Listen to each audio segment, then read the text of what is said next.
que eu olhei para o meu filho e disse só 3 palavras: olha para trás. A cara dele mudou na hora, porque quando ele virou, viu que eu não estava sozinho, e que os 6 meses que ele me deixou apodrecendo naquele asilo não foram em vão. Foram meu tempo de preparar a maior lição da vida dele. Meu nome é Olegário Ferreira dos Santos, tenho 71 anos e passei a vida inteira trabalhando na roça. Nasci e me criei em Martinópolis, interior de São Paulo, numa família de sitiantes que sempre teve a terra como religião. Meu pai me deixou 48 hectares de terra boa, com pasto, plantação, pomar de manga e goiaba que dava fruto o ano inteiro. Eu cuidei daquele sítio como quem cuida de filho. Acordava 4 da manhã todo santo dia para tratar do gado, regar a horta, consertar cerca. Tinha 32 cabeças de gado, uma caminhonete F250 que eu comprei nova há 10 anos, e a paz de quem sabe que construiu algo com as próprias mãos. Meu patrimônio todo valia uns 500 mil reais. Não era rico, mas era meu, suado, honesto. Casei com Iracema quando tinha 26 anos. Ela era filha de um comerciante da cidade, moça bonita, de sorriso fácil e coração ainda mais fácil. A gente teve um filho só, o Célio, e desde pequenininho eu já via que aquele menino ia me dar trabalho. Não era ruindade, não. Era fraqueza. Célio sempre foi fraco para a tentação, fraco para a pressão dos outros, fraco para dizer não. Na adolescência começou com cerveja escondido, depois cachaça. Depois veio coisa que eu nem gosto de lembrar. Quando a Iracema morreu há 15 anos de um derrame que não deu nem tempo de socorrer direito, o Célio tinha 28 anos e já estava perdido. A morte da mãe só piorou tudo. Eu vi meu filho afundar, perder emprego, perder casamento, perder a dignidade. Um dia eu soube que ele estava morando debaixo de uma ponte na rodovia, pedindo dinheiro, roubando para sustentar o vício. Magro que nem vara seca, com os olhos fundos, os dentes estragados, a pele amarela. Quase morto. Fui lá buscar. Trouxe ele para casa no colo que nem quando era criança. Vou te salvar, filho, eu disse. Nem que eu perca tudo. Se você está gostando dessa história, clica no like e se inscreve no canal. Deixa nos comentários de onde você está assistindo e que horas são. A gente aqui no Voz do Vovô quer saber quem está do outro lado, ouvindo essa história de um velho que quase perdeu tudo, mas que no final aprendeu que às vezes perder é ganhar. Todo dia tem história nova aqui. E essa aqui, meu amigo, essa aqui é das que não se esquece. E foi assim que começou minha ruína. Ou pelo menos o que eu achava que era minha ruína na época, porque 3 anos depois, quando eu não tinha mais nada, foi que eu descobri o verdadeiro valor das coisas. Eu nasci em 1952, numa casinha de 3 cômodos no sítio que meu avô tinha comprado nos anos 30. Martinópolis sempre foi cidade pequena, daquelas onde todo mundo conhece todo mundo, onde o padre sabe o nome de cada família, onde a vida passa devagar como o rio manso. Meu pai, seu Dermeval, era homem duro, de poucas palavras e muitas ordens. Ele me ensinou tudo sobre a terra. Como plantar no tempo certo, como tratar do gado sem perder cabeça, como fazer a terra render sem esgotá-la. Terra é que nem mulher, ele dizia. Tem que respeitar, tem que cuidar, tem que dar tempo para ela descansar. Aprendi a profissão de sitiante antes mesmo de aprender a ler direito. Quando completei 18 anos em 1973, meu pai já estava doente do coração. Me chamou um dia e disse: "Olha, Olegário, esse sítio vai ser seu quando eu partir, mas não é presente não, é responsabilidade. Terra de família não se vende, terra de família se passa para frente." Ele morreu 3 meses depois, dormindo na rede debaixo da mangueira. Eu tinha 18 anos e 48 hectares de responsabilidade nas costas. Trabalhei que nem condenado. Sozinho no começo, depois com uns peões que eu contratava na época da colheita. Acordava quando o galo cantava a primeira vez, lá pelas 4 da manhã. Tomava um café preto, forte, que a minha mãe deixava pronto na garrafa térmica. Pegava a enxada, o facão, às vezes a espingarda quando tinha onça rondando o gado e ia para o campo. Minha rotina era sempre igual. Segunda, quarta e sexta, eu cuidava da plantação de milho e feijão. Terça e quinta era dia de ver o gado, separar os bezerros, marcar os novatos, ver se nenhum estava doente. Sábado era feira na cidade, vender o que tinha produzido. Domingo era missa de manhã e descanso de tarde. Vida simples, mas vida boa, vida honesta. Foi numa dessas feiras de sábado que eu conheci a Iracema. Ela tinha 19 anos, eu tinha 25. Estava ajudando o pai dela na barraca de tecidos, e quando ela sorriu para mim, eu soube na hora que ia casar com aquela moça. Namoramos 1 ano, sempre com o pai dela de olho, sempre comportado. Casei em 1977, na Igreja Matriz, com festa no salão da comunidade. A Iracema veio morar comigo no sítio. Ela não conhecia nada de roça, mas aprendeu rápido. Cuidava da horta, das galinhas, fazia queijo, fazia doce de goiaba que vendia na cidade. A gente era feliz. Feliz de verdade. O Célio nasceu em 1979. Parto difícil que quase levou a Iracema. Mas nasceu forte, gritando, cheio de vida. Eu olhei para aquele menino e pensei, esse aqui vai tomar conta do sítio quando eu não puder mais. Criei ele na roça, ensinei tudo que meu pai me ensinou. Mas o Célio nunca gostou da terra. Sempre achou que a vida na cidade era melhor, mais fácil, mais divertida. Com 15 anos já queria sair do sítio. Com 18 saiu mesmo. Foi trabalhar numa oficina mecânica em Presidente Prudente, cidade maior perto de Martinópolis. Voltava aos domingos, mas eu via que ele não queria mais aquela vida. E eu não forcei. Cada um tem que seguir seu caminho. O problema é que o caminho dele foi torto desde o começo. Começou a beber. Primeiro nos finais de semana, depois durante a semana. Primeiro cerveja, depois cachaça. A Iracema chorava, pedia para ele parar. Eu conversava, aconselhava, brigava. Nada adiantava. Com 25 anos ele casou com uma moça de lá, a Lucilene. Duraram 2 anos. Ela não aguentou o jeito dele, a bebida, as mentiras. Largou e voltou para a família dela. O Célio ficou pior ainda. Foi aí que entrou a droga pesada. Cocaína, crack, essas porcarias que destroem a pessoa por dentro. Quando a Iracema morreu em 2010 de derrame cerebral fulminante, estava lavando roupa e caiu assim de uma vez, nem deu tempo de chamar ajuda. Eu achei que não ia aguentar. Perdi minha companheira de 30 anos. Perdi a mulher que construiu comigo tudo que eu tinha. Fiquei sozinho no sítio com um filho viciado que só aparecia para pedir dinheiro. Eu dava. Sempre dava. Porque era meu filho. Porque a Iracema ia querer que eu ajudasse. Porque eu tinha esperança que ele melhorasse. Só piorou. Em 2020, durante a pandemia, eu soube que o Célio estava morando na rua. Tinha perdido o último emprego, tinha vendido tudo o que tinha. Estava pedindo esmola na rodoviária de Presidente Prudente. Fui lá buscar. Achei ele debaixo de uma ponte na beira da rodovia. Não parecia meu filho. Parecia um cadáver ambulante.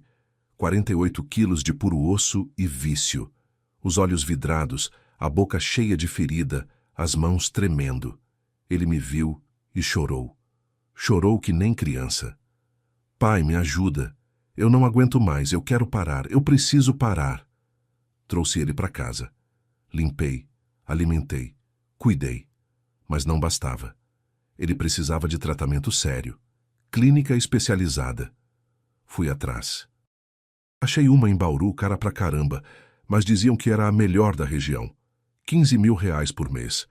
Eu não tinha 15 mil reais sobrando.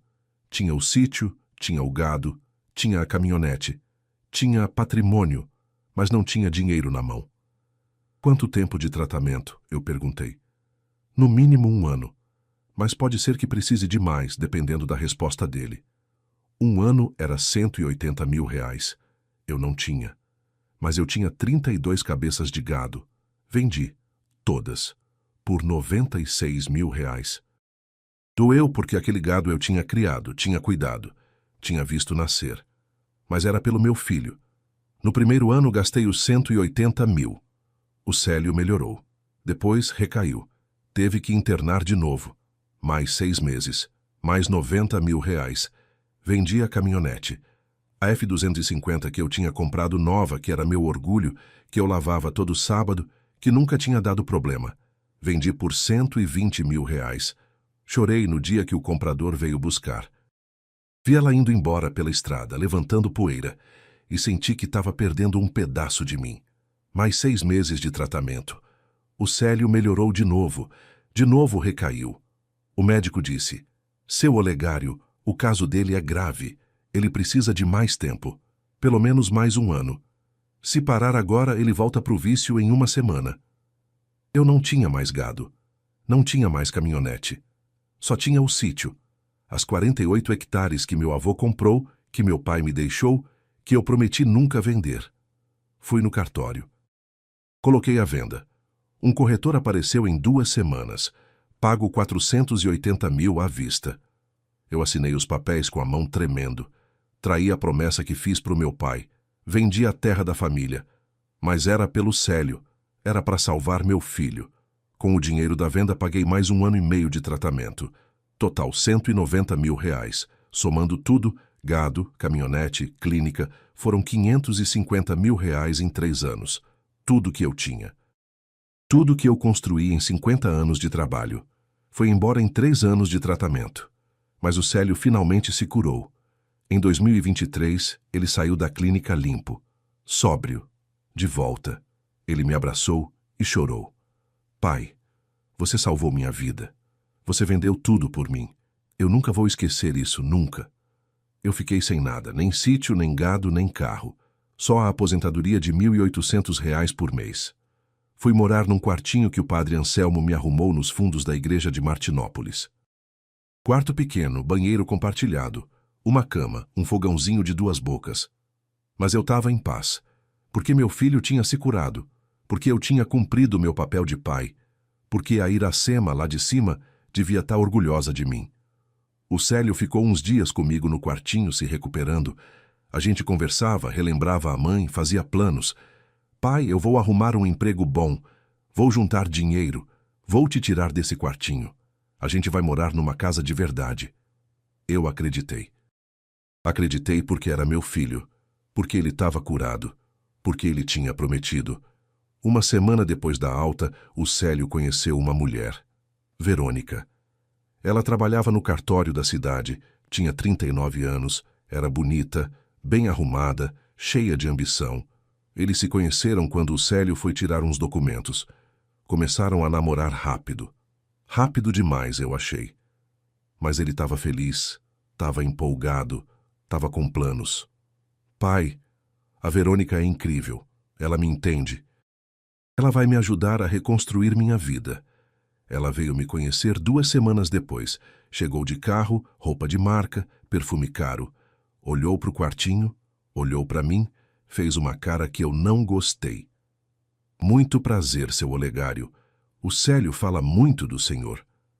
Mas o jeito dela falar, a maneira que ela olhava em volta, eu senti que ela não estava impressionada. Ela perguntou: o senhor sempre morou aqui? Eu expliquei da venda do sítio, do tratamento do Célio, de tudo que eu tinha perdido. Ela fez cara de pena, mas não era pena de verdade, era outra coisa, era decepção. Decepção de descobrir que o sogro era um velho pobre que não tinha nada para oferecer. Nos dias seguintes, eu notei a mudança no Célio. Ele começou a ficar mais distante. Visitava menos. Quando visitava, ficava pouco tempo. Pai, desculpa, mas a Verônica está me esperando. Eu entendia. Ele estava reconstruindo a vida. Estava namorando. Era natural. Mas alguma coisa no fundo me incomodava. Alguma coisa no jeito que ele olhava para mim. Como se eu fosse um peso, um problema a ser resolvido. Um dia, o Célio chegou animado. Pai, eu arrumei um emprego. Numa empresa de logística em Presidente Prudente. Salário bom, benefícios, carteira assinada. Vou me casar com a Verônica mês que vem. A gente vai alugar uma casa. Eu fiquei feliz. Feliz de verdade. Meu filho estava de pé. Estava trabalhando. Estava construindo o futuro. E você, pai, vai morar com a gente? Eu perguntei, esperançoso. Ele hesitou. A gente vai ver isso depois do casamento, tá bom? A Verônica quer começar só nós 2 primeiro. Mas não se preocupa, a gente vai te ajudar. Eles casaram num sábado no civil, cerimônia pequena no cartório. Eu fui. Verônica de vestido branco, curto, moderno, Célio de terno emprestado. Depois teve um almoço num restaurante, poucos convidados. Eu me senti deslocado, como se não pertencesse ali, como se fosse só uma obrigação. No final, o Célio me abraçou. Obrigado por tudo, pai. Sem você, eu não estava aqui. Mas o abraço foi rápido, protocolar, frio. Passou uma semana, 2 semanas, 3 semanas. O Célio não aparecia. Eu ligava. Pai, tô muito ocupado com o trabalho novo. A Verônica tá organizando a casa. A gente te visita logo. Eu entendia, ou tentava entender. Até que numa quinta-feira, no começo de junho de 2023, o Célio apareceu no quartinho. Sozinho. Sério. Pai, preciso conversar com você. Meu coração apertou. Eu sabia. Sabia pelo tom de voz. Sabia pelo jeito que ele não me olhava nos olhos. Pai, você tá velho. Tá morando sozinho nesse quartinho. Não tem condições de se cuidar direito. E eu e a Verônica, a gente tá começando a vida. Não dá pra você morar com a gente agora. Seria complicado. Eu não acreditei no que estava ouvindo. Complicado? Filho, eu vendi tudo que eu tinha por você. Fiquei sem nada. E agora você está me dizendo que eu sou complicado? Ele desviou o olhar. Pai, não é assim. É que a Verônica...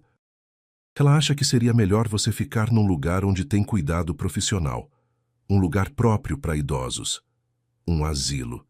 Ele estava falando de um asilo. Filho, você está querendo me colocar num asilo? Ele respirou fundo. Achei um lugar bom, pai. Chama Lar dos Idosos Esperança. Fica aqui em Martinópolis mesmo. Tem enfermeiras, tem atividades, tem outros idosos para você fazer amizade. Você não vai ficar sozinho. Vai ser melhor que ficar nesse quartinho. Eu senti uma dor no peito. Uma dor física. Como se alguém tivesse enfiado uma faca. Melhor para quem, filho? Para mim ou para você? Ele não respondeu. Só disse, eu já acertei tudo. Você pode ir amanhã. Eu te levo. Eu olhei para o meu filho. Para o filho que eu salvei. Para o filho que eu tirei debaixo da ponte. Para o filho por quem eu perdi tudo. E não reconheci quem estava na minha frente. E se eu não quiser ir? Ele olhou para mim, finalmente. E o que eu vi nos olhos dele me destruiu. Não tinha amor. Não tinha gratidão. Não tinha nada. Pai, você não tem mais nada, não tem casa, não tem dinheiro. Depende da minha boa vontade. O asilo é o melhor lugar para você. É onde você deve ficar. No dia seguinte, uma sexta-feira, 9 de junho de 2023, o Célio veio me buscar. Trouxe uma mala pequena. Arruma suas coisas. Arrumei. Não tinha muito o que arrumar. Algumas roupas velhas, uma foto da Iracema, um terço que minha mãe me deu, a Bíblia, mais nada. Entrei no carro dele, um Gol velho, usado. Ele dirigiu em silêncio até o asilo. Quando chegamos, ele pegou minha mala, tocou a campainha. Uma senhora atendeu. Seu Olegário, estávamos esperando. Seja bem-vindo. Ela foi simpática, mas eu não conseguia sentir nada além de dor. O Célio me levou até o quarto. Quarto dividido com mais 2 idosos. 3 camas, 3 mesinhas de cabeceira, 3 armários pequenos, cheiro de remédio e velhice. Ele colocou minha mala em cima da cama. Pai, fica bem. Qualquer coisa me liga. Eu venho te ver semana que vem. Eu não respondi. Não conseguia falar. Ele saiu. Eu fiquei parado no meio do quarto segurando a foto da Iracema, sentindo que minha vida tinha acabado. Mas antes de ir embora, ele voltou. Parou na porta, me olhou e disse, friamente, Pai, você não tem mais nada. Aqui é seu lugar até morrer. E foi embora. Eu ouvi os passos dele no corredor. Ouvi a porta da frente bater. Ouvi o carro dele ligar e ir embora. E aí eu sentei na cama. Olhei para a foto da Iracema e chorei. Chorei como não chorava desde o dia que ela morreu. Os primeiros dias no asilo foram os piores da minha vida. Acordava de madrugada com o barulho dos outros idosos tossindo, gemendo, resmungando. O cheiro de urina e desinfetante era constante. A comida era sem gosto, pastosa, feita para quem não tem mais dente. Eu tinha todos os meus dentes ainda. mas comia aquilo em silêncio, engolindo não só a comida, mas a humilhação. Eu dividia o quarto com seu Geraldo, 78 anos, que tinha Alzheimer avançado e passava o dia falando sozinho, chamando por uma mulher que eu nunca soube se existiu, e com Dona Carmen, 82 anos, viúva de um comerciante, que os filhos tinham colocado ali porque não queriam o trabalho de cuidar de velha. Ela me contou isso no terceiro dia. Meu filho mora numa casa de 3 andares, seu Olegário. 3 andares, mas não tem um quartinho para a mãe dele. Disse que ia me colocar aqui só por uns meses enquanto a gente reforma a casa. Isso faz 4 anos. Todo dia era igual. Café às 7 da manhã, remédios às 8, almoço ao meio-dia, remédios às 2, lanche às 4, jantar às 6, remédios às 8, luzes apagadas às 9. Uma rotina mecânica, sem vida, sem propósito. Eu passava as tardes sentado numa cadeira de plástico no pequeno jardim do asilo, olhando o portão, esperando meu filho aparecer, como ele tinha prometido. Semana que vem eu venho, pai. A semana passou, ele não veio. Liguei. Célio, filho, tô com saudade. Pai, desculpa, tive muito trabalho essa semana. Semana que vem eu vou aí, prometo. Outra semana. Não veio. Liguei de novo. Pai, a Verônica não tá bem. Tive que cuidar dela, mas semana que vem, com certeza. Mais uma semana. Nada. Liguei, não atendeu. Mandei recado, não respondeu. 1 mês, 2 meses, 3 meses, 6 meses. Nenhuma visita, nenhum telefonema, nenhuma mensagem. Meu filho me jogou ali e esqueceu. Ou pior, não esqueceu. Simplesmente não se importou. Eu olhava para os outros idosos recebendo visita. Poucos recebiam, mas alguns recebiam, e sentia uma inveja que doía físico no peito. Dona Carmen recebia visita da neta uma vez por mês. A menina trazia flores, chocolates, ficava meia hora e ia embora. Mas durante aquela meia hora, Dona Carmen sorria, e eu ficava ali, sozinho, invisível, esquecido. À noite, deitado naquela cama dura, olhando para o teto rachado, eu repassava tudo na cabeça. Os 3 anos de tratamento, os 550 mil reais, o sítio vendido, o gado vendido, a caminhonete vendida, tudo. Eu tinha dado tudo. E o que eu recebi em troca? Aqui é seu lugar até morrer. As palavras do meu filho ecoavam na minha cabeça toda a noite. Toda maldita noite. Mas foi no 4º mês, em outubro de 2023, que as coisas começaram a mudar. Todo domingo, um homem de uns 58 anos, bem vestido, sempre de terno, visitava uma senhora no asilo, Dona Alzira, mãe dele. Ele ficava 2, 3 horas, conversava com ela, lia jornal, levava comida de casa. E depois, antes de ir embora, ele passava pelos quartos, cumprimentava os outros idosos, perguntava como estavam. Um domingo ele entrou no meu quarto. Boa tarde. Meu nome é Venâncio. Sou advogado. Venho visitar minha mãe. Eu estava sentado na cama, olhando para a foto da Iracema. Olegário, eu disse. Prazer.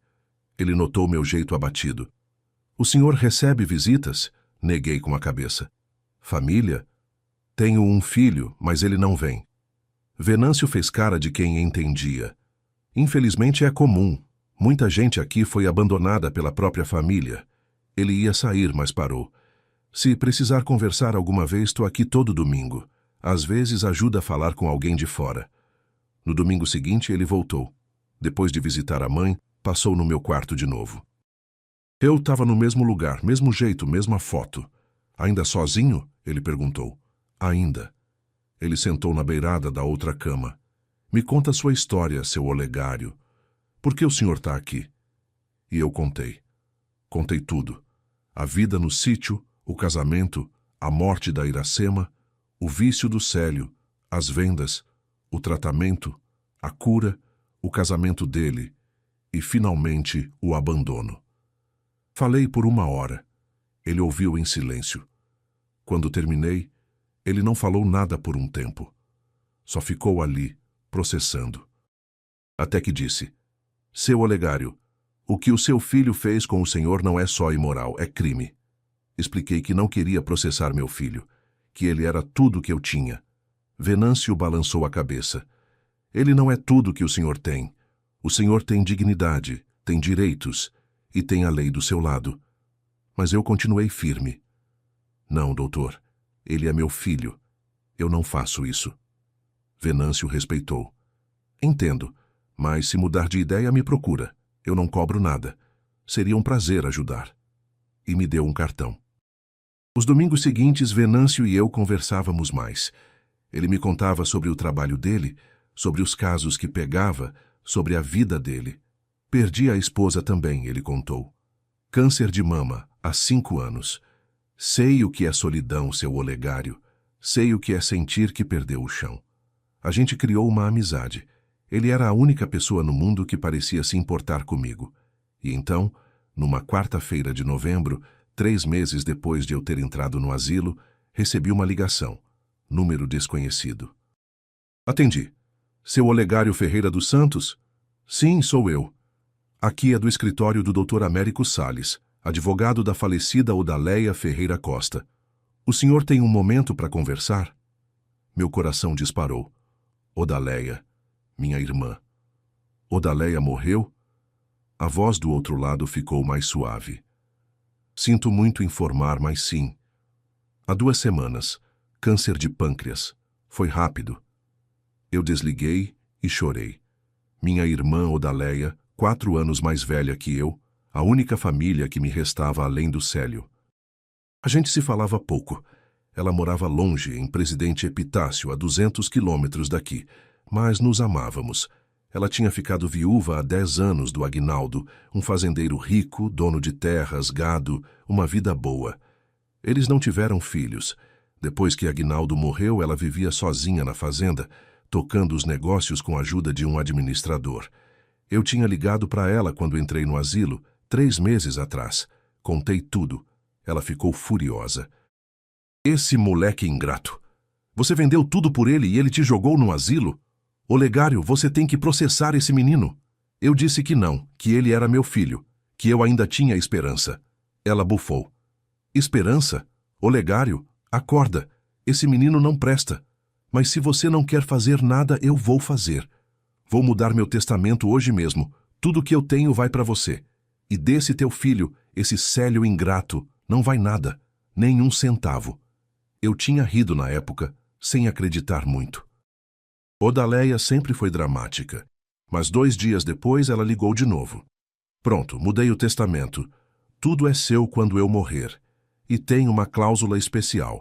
Se o Célio tentar contestar, ele recebe R$1, só R$1. E uma carta que eu escrevi para ele, dizendo o que eu acho dele. Ela riu. Eu também. A gente ainda não sabia que ela tinha câncer. Ninguém sabia. Ela descobriu 2 semanas depois daquela ligação. Câncer de pâncreas em estado avançado. 3 meses de vida no máximo. Ela não me contou. Não quis me preocupar. Cuidou de tudo sozinha. Organizou o testamento, pagou as dívidas, deixou tudo pronto. E morreu em paz, sabendo que o irmão dela não ia ficar desamparado. Eu só soube de tudo isso depois, quando o advogado dela me ligou de novo. Seu Olegário, o senhor precisa vir ao escritório. Tem uma questão importante sobre a herança da sua irmã. Fui numa quinta-feira, dia 23 de novembro de 2023. O advogado, Dr. Américo, me recebeu numa sala enorme, cheia de livros. Seu Olegário, sua irmã Odaleia, deixou o senhor como herdeiro universal. Tudo que ela tinha agora é seu. Eu não entendi direito. Tudo? Mas o que ela tinha? Ele abriu uma pasta. A fazenda em Presidente Epitácio, 120 hectares, mais 2 imóveis alugados na cidade, mais aplicações financeiras, total estimado, R$2.800.000. O mundo girou. Eu me segurei na cadeira. 2 milhões. Não consegui terminar a frase. Dr. Américo continuou. Ela deixou uma carta para você também. Entregou um envelope. Abri com as mãos tremendo. Era a letra da Odaleia, caprichada, bonita. Irmão, se você está lendo isso, é porque eu já parti. Não fica triste. Vivi bem, morri em paz. Esse dinheiro todo é seu. Use para ser feliz. compre uma casa boa, viaje, curta a vida. Você merece. Você sempre foi o melhor irmão que alguém podia ter. E sobre o Célio, se ele vier atrás de você por causa dessa herança, você vai saber o que ele vale. Se ele não vier, aí sim talvez ele tenha mudado. Mas eu duvido. Gente ingrata não muda. Se ele contestar o testamento, tem uma carta que eu deixei para o Dr. Américo entregar para ele. Aí ele vai saber o que eu penso dele. Te amo, irmão, seja feliz. Odaleia. Chorei ali mesmo, na frente do advogado. Chorei de tristeza pela perda da minha irmã. Chorei de alívio por não estar mais desamparado. Chorei de gratidão por ter sido amado assim. Dr. Américo esperou eu me acalmar. Seu Olegário, o inventário vai demorar uns meses para ser concluído, mas o senhor já pode começar a organizar sua vida. O senhor quer que eu faça alguma coisa? Pensei rápido. Doutor, por enquanto, não conta para ninguém sobre essa herança. Principalmente não conta para o meu filho. Eu preciso pensar. Ele concordou. Como o senhor quiser. Sigilo absoluto. Voltei para o asilo naquele dia diferente. Ainda triste pela Odaleia, mas também pela primeira vez em meses com um lampejo de esperança. Eu não era mais o velho pobre, sem nada, abandonado. Eu tinha 2.800.000 reais. Eu tinha propriedades. Eu tinha futuro. Mas mais importante, eu tinha um teste para fazer. Um teste para o meu filho. E eu já sabia, no fundo do peito, que resultado ia dar. Nos meses seguintes, entre dezembro de 2023 e maio de 2024, 6 meses completos, eu fiquei no asilo. De propósito, podia ter saído. Podia ter comprado uma casa, mobiliado, ido morar sozinho ou contratado alguém para cuidar de mim. Mas não saí, porque eu precisava ter certeza, certeza absoluta de quem era meu filho, do que eu valia para ele, se ele ia me procurar por amor ou por interesse. Durante esses 6 meses liguei para o Célio 3 vezes. Primeira vez em dezembro, perto do Natal. Filho, será que você não vem me visitar no Natal? Ia ser bom passar a data com você. Ele suspirou do outro lado. Pai, eu e a Verônica vamos viajar para o litoral. Mas eu te ligo no dia, prometo. Não ligou. Segunda vez em fevereiro, no meu aniversário. 72 anos. Liguei para ele. Filho, hoje é meu aniversário. Você não vai dar um pulinho aqui? Pai, poxa, esqueci. Desculpa, tô no meio de um trampo pesado aqui. Mas no fim de semana eu vou aí te levar um bolo. Não foi. Terceira vez em abril, na Páscoa. Filho, que tal a gente almoçar juntos na Páscoa? Sair um pouco daqui? Pai, não dá. A Verônica chamou a família dela para almoçar em casa. Mas depois eu te busco para a gente tomar um café, que tal? Nunca me buscou. 6 meses. Nenhuma visita. 3 telefonemas iniciados por mim. 3 promessas quebradas. Meu filho não se importava. Simples assim. Eu era conveniente quando ele precisava de dinheiro para o vício. Eu era conveniente quando ele precisava de tratamento. Mas agora que eu era um velho num asilo, sem nada, sem serventia, eu não importava mais. Aquilo me doeu mais que tudo que eu já tinha passado na vida. Mais que a morte da Iracema. Mais que a venda do sítio. Porque era a confirmação de que eu tinha falhado. Falhado como pai. Porque tinha criado um filho capaz de abandonar o próprio pai sem remorso. Mas enquanto sofria, eu também planejava. Todo domingo, quando Venâncio visitava a mãe, a gente conversava. Eu tinha contado para ele sobre a herança, sobre minha irmã, sobre meu plano. Doutor Venâncio, eu quero dar uma lição no meu filho. Uma lição que ele nunca vai esquecer. Uma lição sobre gratidão, sobre família, sobre o que realmente importa na vida. O senhor me ajuda? Ele sorriu. Vai ser um prazer, seu Olegário. Vamos fazer esse menino aprender da forma mais dolorida possível, pela carteira e pela vergonha. Montamos o plano em detalhes. Levou 3 meses de preparação. Venâncio juntou todas as provas do abandono. Registros do asilo, mostrando que eu nunca recebi visitas. Gravações de telefonemas. Eu passei a gravar depois que Venâncio sugeriu para documentar as promessas quebradas. Recibos das vendas do gado, da caminhonete, do sítio, tudo documentado, tudo registrado. Comprovação de que eu tinha gastado 550 mil reais no tratamento do Célio. comprovação de que ele tinha se curado.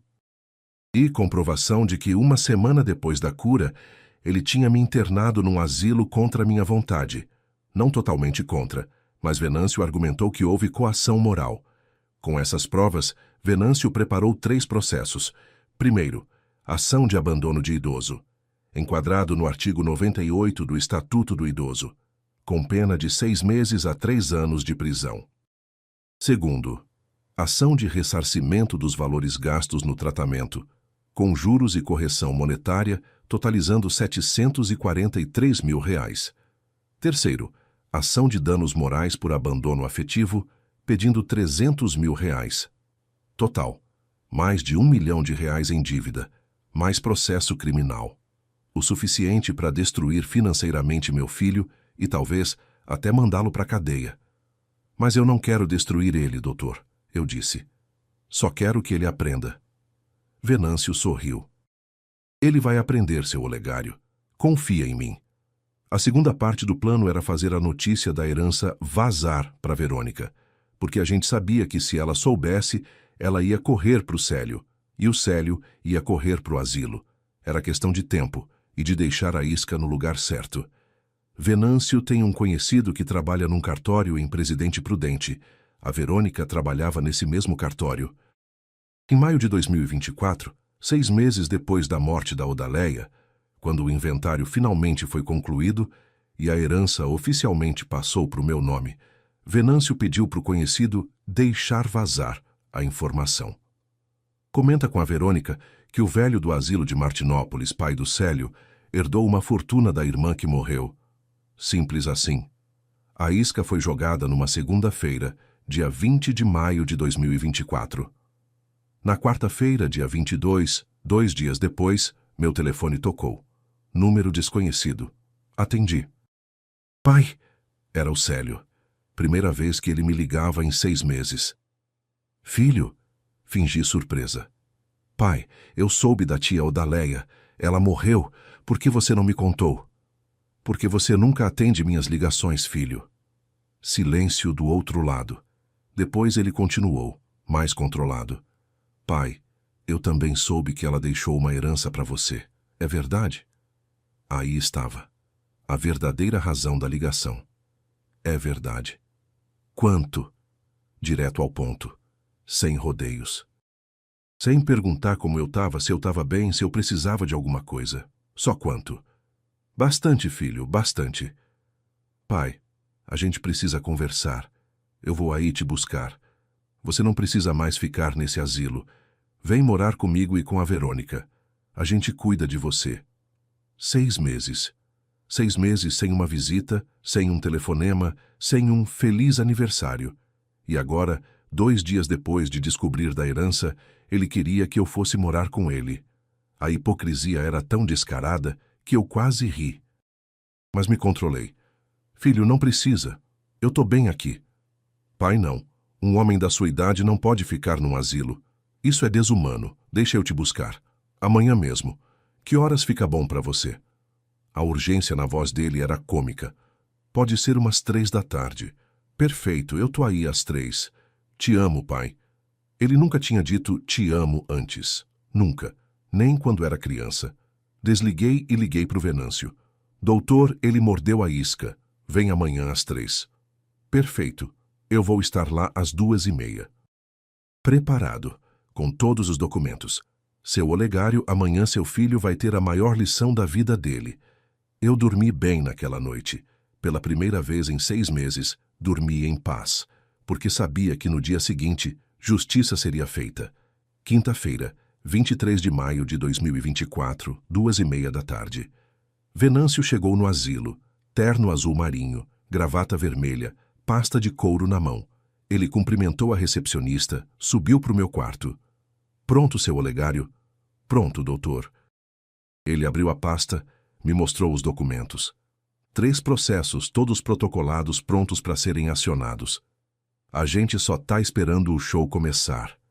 Ele sorriu. Eu também. A gente ficou ali, sentados, conversando, esperando. 3 horas em ponto. Barulho de carro freando na frente do asilo. Porta batendo. Passos rápidos. Vozes. Onde está meu pai? Seu Olegário, quarto 12? Obrigado. Passos rápidos no corredor. A porta do quarto se abriu com força. Célio entrou ofegante, suado, com a camisa amassada. Atrás dele, Verônica, de salto alto, maquiagem pesada, perfume enjoativo. Os dois pararam ao me ver, e ao ver Venâncio sentado na outra cama, de terno, com a pasta no colo. Pai! Célio veio para cima de mim, braços abertos, sorriso no rosto. Sorriso falso, forçado, desesperado. Vim te buscar. Você não precisa ficar aqui. Vem morar comigo. Eu não me mexi. Fiquei sentado na minha cama, olhando para ele. Morar com você? Falei devagar. Mas você disse que aqui era meu lugar até morrer. A cara dele mudou, só por um segundo. Um lampejo de culpa, de vergonha, mas ele se recuperou rápido. Pai, eu estava errado. Eu estava confuso. Estava passando por um momento difícil. Mas eu te amo, pai. Sempre te amei. E quero cuidar de você. Verônica entrou também, sorriso colado no rosto. Sogro, que saudade. Nós estava preocupado com o senhor. Vamos para casa. Preparei o quarto. Comprei lençol novo, tudo. Ela nunca tinha pisado no asilo. Nunca tinha me ligado. Nunca tinha perguntado de mim. E agora estava preocupada. Eu olhei para ela. Verônica, você nunca veio me visitar em 6 meses. Por que a preocupação agora? Ela gaguejou. Ah, sogro, é que o trabalho, sabe como é. Cartório é muito corrido. Mas eu sempre perguntava para o Célio como o senhor estava. Mentira. Mentira descarada. Célio tentou mudar de assunto. Pai, deixa eu te ajudar a arrumar as coisas. Vamos embora logo. Ele já estava pegando minha malinha velha, jogando roupa dentro. Filho, minha voz parou ele. Você soube que sua tia Odaleia morreu? Ele congelou. Soube, pai. Sinto muito. E você soube que ela me deixou uma herança? Ele virou, devagar. Soube também. Mas não é por isso que eu vim te buscar, pai. Eu vim porque... Eu o interrompi. Não é por isso. Então por que você veio, depois de 6 meses sem aparecer, sem ligar, sem nem mandar uma mensagem, porque justamente hoje, 2 dias depois de descobrir da herança, você apareceu? Silêncio. Ele olhou para o chão. Verônica olhou para ele. Ninguém falou nada. Você pensava em mim, filho? Nesses 6 meses? Ele levantou a cabeça. Pensava. Todo dia. Mas eu estava ocupado, pai, trabalhando, tentando construir a vida. Ocupado? Aumentei a voz. Ocupado demais para fazer uma ligação de 5 minutos? Ocupado demais para vir me visitar um domingo? Ocupado demais para me dar feliz aniversário? Mas não está ocupado hoje, né? Hoje tem tempo. Ele tentou falar. Pai, Você sabe quanto a sua tia me deixou? Perguntei. Ele hesitou. Verônica respondeu por ele, a ganância estampada no rosto. Dizem que é muito. Eu sorri. Um sorriso frio. 2.800.000 reais. Os olhos dos dois brilharam. Literalmente brilharam. Fazenda, imóveis, dinheiro. Tudo meu. Do velho que não tinha mais nada. Do velho cujo lugar era aqui até morrer. Célio tentou se recuperar. Pai, que bom, você merece. Agora a gente pode cuidar de você direito. Em casa, com conforto. Eu ri. Pela primeira vez em meses eu ri. Alto. Venâncio, na outra cama, também riu baixinho. Célio olhou para ele, confuso. Quem é esse? Apontou para o Venâncio. Esse? Levantei da cama. Esse é Dr. Venâncio, meu advogado. Tá aqui há 6 meses. Conhece minha história toda e preparou uma surpresa para você. Célio empalideceu. Verônica deu um passo para trás. Venâncio levantou também, abriu a pasta. Boa tarde, Célio. Boa tarde, Verônica. É um prazer finalmente conhecer vocês. Seu Olegário me contou tanto sobre vocês. O tom era educado, mas gélido. Venâncio tirou os documentos. Eu tenho aqui algumas coisas que vocês vão gostar de ver. Ou não. Ele colocou o primeiro documento na mão do Célio. Ação de abandono de idoso. Artigo 98 do Estatuto do Idoso. Pena de 6 meses a 3 anos de reclusão. Réu: Célio Ferreira dos Santos. Célio leu, branco, as mãos tremendo. Venâncio colocou o segundo documento. Ação de ressarcimento. Valor: R$ 550 mil. Gastos no seu tratamento de reabilitação. Mais juros de 1% ao mês, mais correção monetária. Total atualizado: R$ 743 mil. Você deve isso para o seu pai. Célio olhou para mim desesperado. Pai, você não pode...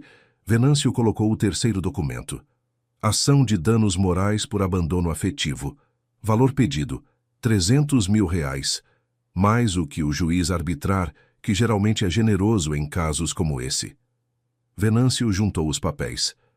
Somando tudo, Célio, você deve ao seu pai mais de R$ 1 milhão e tem um processo criminal que pode te dar até 3 anos de cadeia. Está tudo protocolado. Está tudo pronto. Só esperando a decisão do seu pai para seguir em frente. Célio caiu de joelhos, literalmente, no chão na frente de mim. Pai, você não pode fazer isso, eu sou seu filho, eu estava doente, você não pode. Gritava, chorava, implorava. Verônica ficou parada, olhando tudo apavorada. Eu olhei para o meu filho no chão. Eu não podia te jogar num asilo 1 semana depois de te curar, mas você jogou. Eu não podia te cobrar pelos gastos que tive salvando tua vida, mas você me deve. Eu não podia te processar, mas você me deu motivo. Verônica tentou intervir. Seu Olegário, a gente pode resolver isso em família, sem advogado. Eu olhei para ela. Família. Você é minha família, Verônica. Você que mandou seu marido me jogar aqui, você que nunca veio me visitar, você que só apareceu quando soube do dinheiro. Ela ficou muda. Sai daqui, Verônica, eu disse frio. Isso é entre eu e meu filho. Você não é família. Você é só uma interesseira que está aqui pelo dinheiro. Ela ficou vermelha, de raiva e vergonha. Olhou para o Célio, olhou para o Venâncio. Olhou para os documentos e fez o que interesseiras fazem quando a situação aperta. Fugiu. Célio, me liga depois. E saiu correndo, o salto alto batendo no corredor. Verônica, espera! Célio gritou. Levantou, correu atrás dela, mas ela não voltou. Ele ficou parado na porta, ouvindo o carro dela ligar e ir embora. E então ele entendeu. Pela primeira vez na vida, ele entendeu o que era ser abandonado. O que era ser jogado fora quando não serve mais. Ele voltou para o quarto, devagar, derrotado. Sozinho. Ela te abandonou, filho. Falei calmo. Como você me abandonou? Dói, né? Ele não respondeu. Só chorou. Sentou no chão, encostado na parede, e chorou. Não era choro de arrependimento. Era choro de autopiedade, de quem percebeu que perdeu. Eu continuei. Agora você sabe. Sabe o que eu senti quando você me trouxe para cá? Quando disse que eu não tinha mais nada. Quando disse que aqui era meu lugar até morrer. Célio levantou o rosto, vermelho, molhado. Pai, me perdoa. Eu não mereço perdão, mas eu preciso. As palavras eram certas, mas o tom ainda era de quem quer algo, de quem está negociando. Por que você veio me buscar hoje, Célio? Fala a verdade. Sem mentira. Uma vez na vida, fala a verdade. Ele respirou fundo. Olhou para mim. E pela primeira vez foi honesto. Pelo dinheiro, a Verônica descobriu da herança. E veio correndo. Eu vim atrás. Pronto. A verdade. Crua, dolorosa, mas verdadeira. Pelo dinheiro. Não por mim. Repeti. Não por mim. Ele confirmou baixinho. Não por você. A dor que eu senti naquele momento foi maior que qualquer dor física, porque era a confirmação final. Meu filho não me amava. Talvez nunca tivesse amado. Eu era só uma fonte de recursos. Quando tinha, me usava. Quando não tinha, me descartava. Simples assim. Sentei na cama. Filho, você sabe o que mais dói?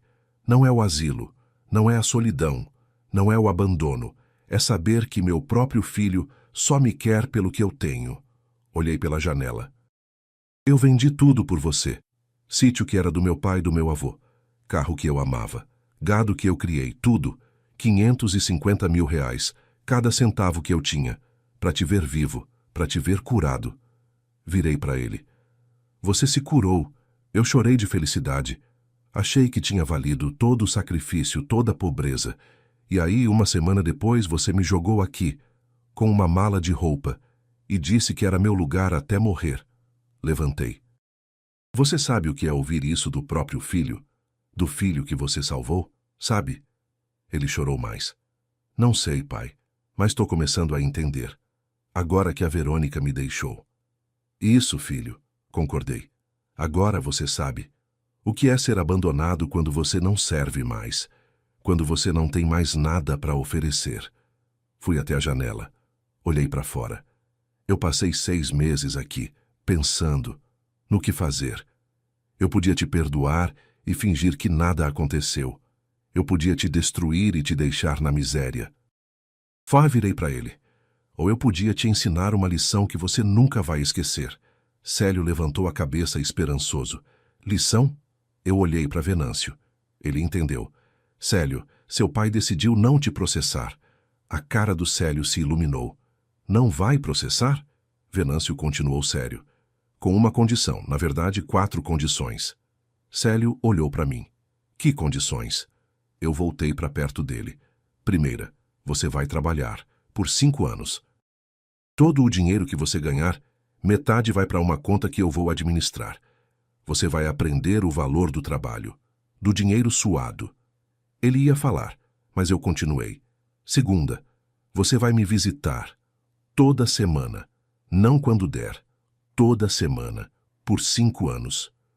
Você vai aprender o valor da presença, da família. Terceira, você vai trabalhar como voluntário no asilo, todo sábado, cuidando de idosos abandonados. Você vai aprender o que você fez comigo, vai ver outros filhos ingratos. Vai entender a dor que você causou. Fiz uma pausa. E quarta, a herança da sua tia. Os 2.800.000 reais. Não vai nada para você. Vou doar. Pro asilo, pra igreja, para quem precisa. Você não merece. Ainda não. O choque no rosto dele foi imediato. Nada para mim, mas eu sou seu filho. Você é, mas você não merece. Ainda. Talvez um dia, se você provar que mudou, de verdade. Venâncio pegou um documento. Célio, seu pai está sendo generoso. Eu não seria. Você merecia cadeia. Então pensa bem. Ou você aceita essas condições e o processo é arquivado, ou você recusa e a gente vai até o fim. E você vai perder muito mais. Cadeia, dívida, reputação, tudo. Célio olhou para o documento. Para o Venâncio. Para mim. Eu aceito, disse baixo. Aceito tudo. Venâncio preparou o acordo. Sentou na mesinha do quarto, digitou no laptop que tinha trazido. Imprimiu numa impressora portátil. Leu em voz alta as 4 condições. Célio assinou. Eu assinei. Venâncio testemunhou. Pronto. Venâncio guardou os papéis. Célio, a partir de agora você tem 5 anos para provar que é digno do nome que carrega. Para provar que o sacrifício do seu pai valeu alguma coisa. Não desperdiça essa chance, porque não vai ter outra. Célio olhou para mim. Eu estendi a mão, ele apertou. Filho, isso não é castigo. É segunda chance. Não desperdiça. Ele saiu do asilo diferente de como entrou. Sozinho, sem a esposa, sem o pai, sem dinheiro. Mas talvez, só talvez, com uma fagulha de consciência começando a acender dentro dele. Eu fiquei ali no quarto, com Venâncio. Obrigado, doutor, falei. Ele sorriu. De nada, seu Olegário. Foi um prazer. Agora é esperar para ver se o menino aprende. E a gente esperou. Eu continuei no asilo. Podia ter saído, mas decidi ficar mais um tempo. Para ver se o Célio realmente ia cumprir. Para ver se ele ia mudar. Os 5 anos seguintes foram os mais reveladores da minha vida. O primeiro ano foi o teste. Célio começou a trabalhar numa empresa de construção civil como auxiliar de pedreiro. Serviço pesado, sol quente, salário baixo. R$ 1.500 por mês. Metade, 750, ia para a conta que eu administrava. Sobrava 750 para ele viver. Aluguel, comida, transporte, mal dava, mas ele conseguiu. Todo sábado ele aparecia no asilo, de uniforme sujo de obra, cansado, mas aparecia. No começo ficava quieto, desconfortável. Ajudava os idosos a comer, a tomar banho, a trocar roupa. Trabalho humilhante para quem nunca tinha cuidado de ninguém. Mas ele fazia. Reclamava? Provavelmente. Mas fazia. E toda terça-feira, sem falta, ele me visitava. No começo, as visitas eram tensas, silenciosas. A gente não sabia o que falar. Ele sentava na cadeira ao lado da minha cama, ficava meia hora e ia embora. Mas aos poucos, devagar, a gente começou a conversar. Sobre o trabalho dele, sobre os idosos que ele cuidava, sobre a vida. Nunca sobre a Verônica. Ela tinha sumido. Pedido o divórcio 3 meses depois da cena no asilo. Ele assinou sem contestar. No final do primeiro ano, maio de 2025, Célio tinha economizado R$ 9.000 na conta, metade do que ganhou em 12 meses. Ele veio me ver numa terça-feira e disse: "Pai, eu entendi o que você sentiu quando eu te joguei aqui. Eu vejo esses velhos todo sábado, abandonados, sozinhos, esquecidos, e eu penso, fui eu que fiz isso com meu pai. E eu tenho vergonha." Vergonha de verdade. Era a primeira vez que ele demonstrava vergonha real. Não autopiedade, não desculpa. Vergonha. Reconhecimento do erro. Eu não disse nada, só escutei. Ele continuou: "Eu não espero que você me perdoe. Não espero que você me dê a herança. Não espero nada. Só quero que você saiba que eu entendi e que eu tô tentando ser melhor. Todo dia." Segundo ano. Célio foi promovido. De auxiliar para pedreiro. Salário subiu para 2.500. Metade 1.250 para conta. Sobrava 1.250. Ele alugou um apartamento pequeno, comprou móveis usados, começou a viver com um pouco mais de dignidade. Mas continuou vindo. Todo sábado no asilo. Toda terça-feira me visitar. Sem falhar. Num sábado, enquanto ele ajudava a Dona Carmen a tomar remédio, ela me disse: "Seu Olegário, seu filho é um bom menino. Paciente, carinhoso. Eu sei que ele fez coisa errada com o senhor. Mas ele está mudando, eu vejo." Eu também via, mas não falei nada. Porque mudar de verdade leva tempo. E eu tinha 5 anos para esperar. Terceiro ano. Célio conheceu alguém. Não me contou logo. Mas eu percebi. Ele estava diferente. Mais leve. Um dia eu perguntei: "Tem alguém na tua vida?" Ele ficou vermelho. "Tem. Uma colega de trabalho. Daniela. Ela é diferente da Verônica. Ela não liga para dinheiro. Ela quer construir junto comigo." Ele hesitou. "Eu posso trazer ela aqui para te conhecer?" Concordei. "Pode." Daniela era tudo que Verônica não era. Simples, honesta, trabalhadora. Filha de açougueiro, criada na roça, acostumada com vida dura. Ela veio ao asilo numa terça-feira. Me cumprimentou com respeito, conversou comigo, perguntou da minha vida, do meu sítio, da minha esposa. Não perguntou da herança. Não perguntou de dinheiro. No final ela disse: "Seu Olegário, o Célio me contou tudo. O que ele fez com o senhor. E eu sei que ele está tentando ser melhor. E eu quero ajudar, se o senhor permitir."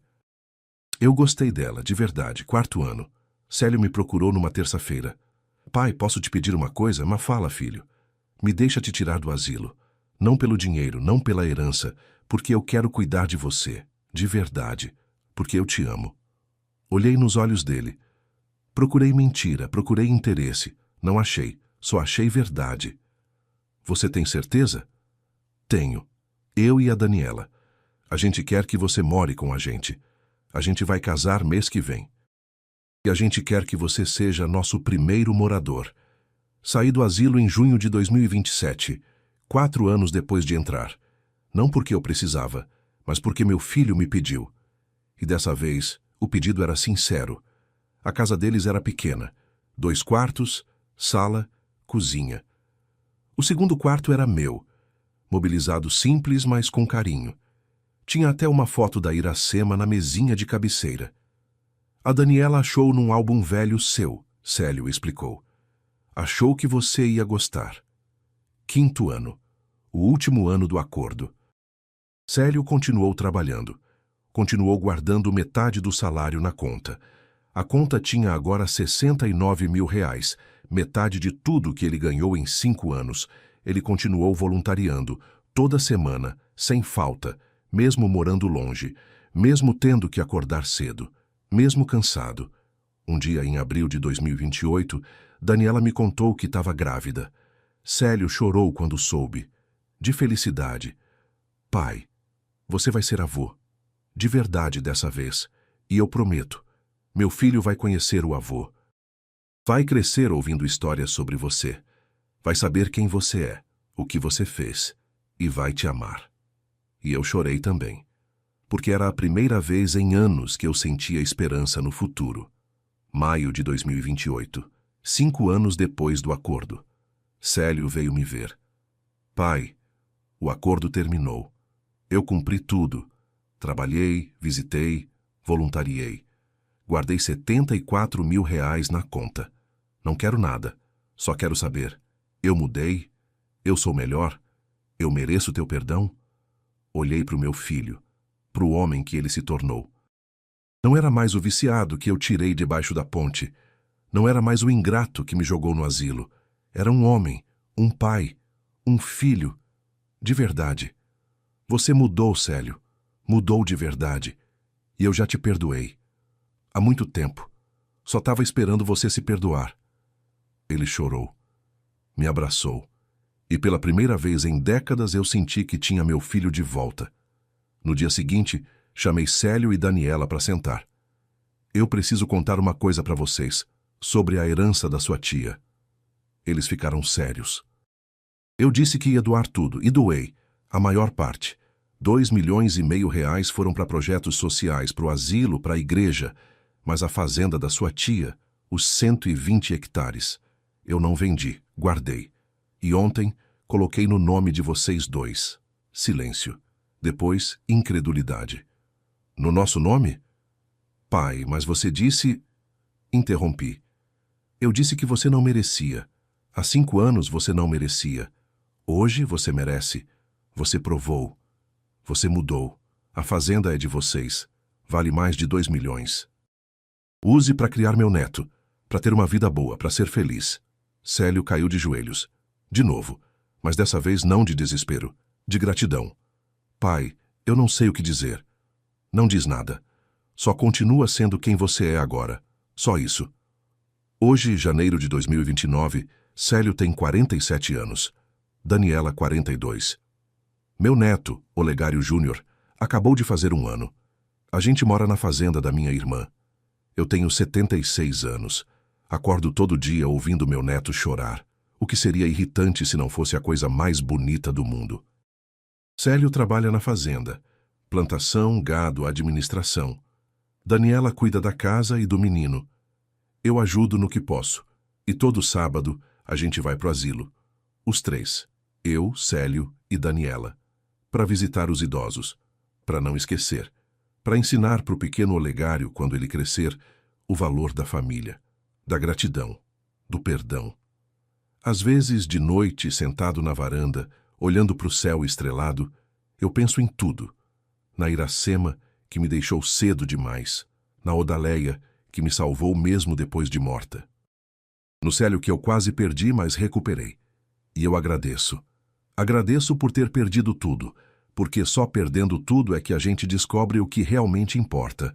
E o que realmente importa não é o sítio, nem o dinheiro, nem a terra. É a família, é o amor, é a segunda chance.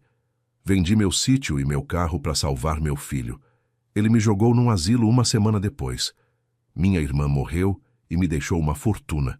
Ele veio correndo. Eu gritei, olha para trás. E lá estava meu advogado. Com processos. Com provas, com justiça. Mas eu não queria vingança, queria ensino.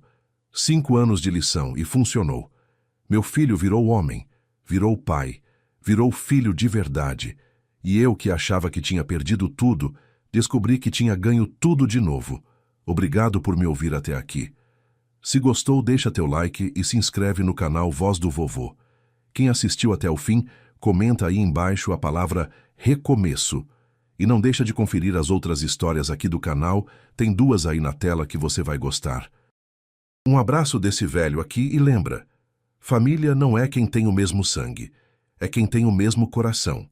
E às vezes, para descobrir quem tem coração, a gente precisa tirar tudo do caminho, até o dinheiro.